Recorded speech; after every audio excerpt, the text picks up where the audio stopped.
lanes, I've been driving this train. Years in this lane, there's no stopping this flame. Cause I came to the game and I changed it to play how I like Rio. Assalamualaikum warahmatullahi wabarakatuh. Bertemu lagi dengan Samila Formosa. Jadi kali ini saya sedikit berbagi kisah atau berita atau cerita seputar TKI dan TKW di seluruh dunia. Berita viral hari ini. Gunakan identitas orang lain untuk mencari pekerjaan. TKW Taiwan ini dipenjara dan didenda 30 juta. Berikut kronologinya.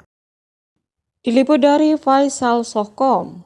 Jangan mengira menggunakan kartu identitas orang lain di Taiwan kalian merasa aman-aman saja.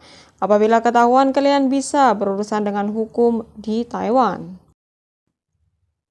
Kejaksaan Negeri Kelung memutuskan hukuman penjara 2 bulan dan juga sanksi denda terhadap Cici, yaitu seorang pekerja migran Indonesia yang menggunakan kartu Aztec milik sesama pekerja migran Indonesia yang hilang untuk melamar pekerjaan.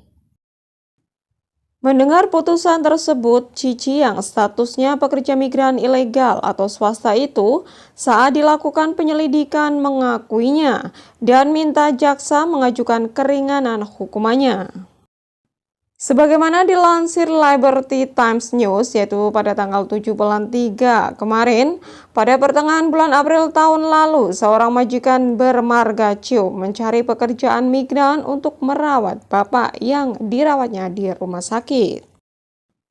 Melalui seorang sopir taksi yang bermarga Chen, akhirnya Ciu mendapatkan seorang pekerja migran. Namun ia hanya bekerja beberapa hari saja dan tidak mau meneruskan pekerjaannya.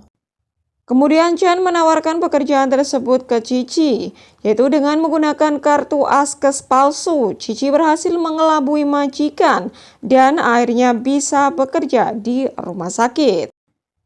Akan tetapi baru bekerja beberapa hari ada seseorang yang melaporkan Cici ke imigrasi. Akhirnya tim Satuan Khusus Imigrasi mendatangi Cici untuk memeriksa identitasnya. Nah, pada saat itu imigrasi mengetahui kalau identitas Cici di Askes dengan nomor ARC-nya tidak sama. Akhirnya Cici tidak bisa menipu lagi. Ia pun mengatakan kalau ia menggunakan kartu Aztec milik sesama PMI yang hilang untuk mencari pekerjaan. Setelah dilakukan interogasi, Cici didakwa telah melakukan 2 pelanggaran sekaligus, yaitu yang pertama adalah pemalsuan identitas. Untuk kasus ini, Cici dijatuhi hukuman 2 bulan penjara atau didenda sekitar 60.000 NT atau sekitar 30 juta rupiah. Dengan masa percobaan selama 2 tahun penjara. Sementara untuk dakwaan pencurian dokumen kartu Aztec untuk kemudian menyalahgunakannya, setelah diinterogasi tim penyelidik Cici mengakui perbuatannya, maka dia tetap akan dituntut secara hukum dan jaksa akan mengajukan keringanan hukuman ke pengadilan.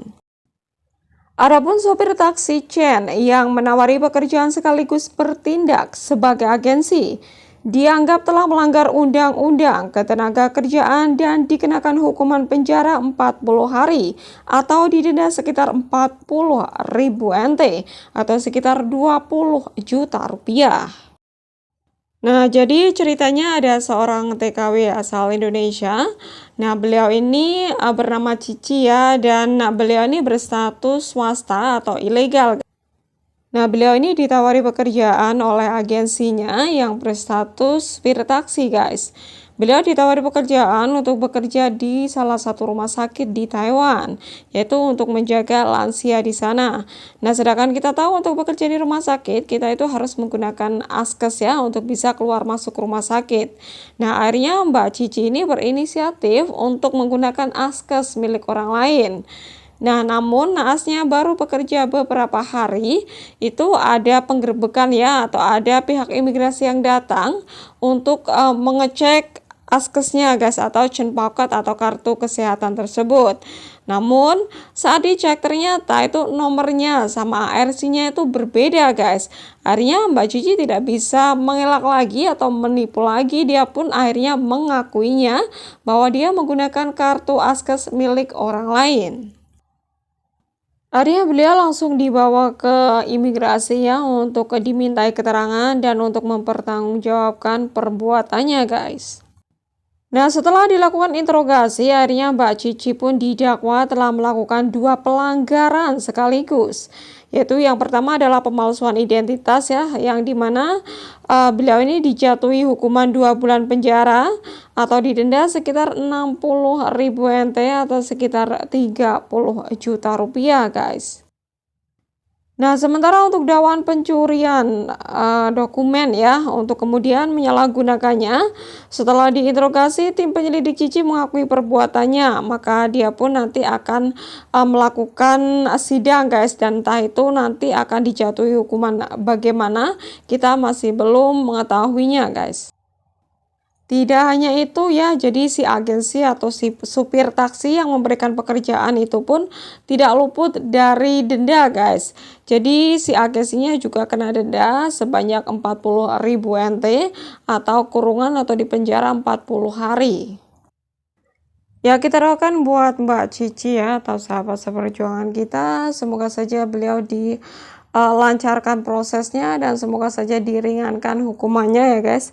Karena beliau melakukan itu juga bukan tanpa alasan sih, bukan untuk perbuatan yang jahat ya.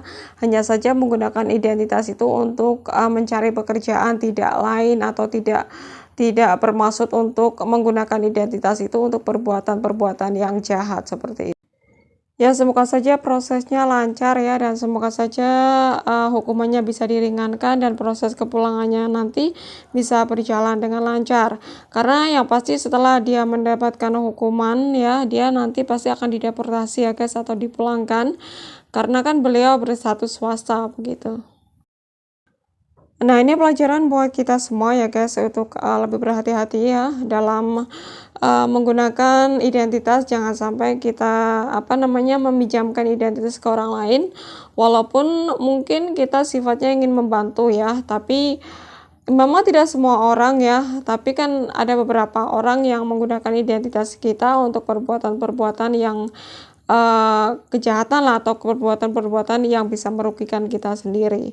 Ya, saya doakan buat teman-teman dimanapun berada ya, semoga saja selalu dalam lindungan Allah Subhanahu Wa Taala, diberikan panjang umur, kesehatan, rezeki yang berkah, rezeki yang barokah, dan semoga saja dilancarkan dalam mengais rezeki di sini ya, bisa mendapatkan majikan yang baik, dilancarkan dalam mencari rezeki, dan semoga saja kita bisa sukses dan dapat pulang dengan selamat sampai ke rumah dan berkumpul kembali dengan keluarga tercinta. Sekiranya itu yang bisa saya sampaikan. Terima kasih. Wassalamualaikum warahmatullahi wabarakatuh. Bye bye.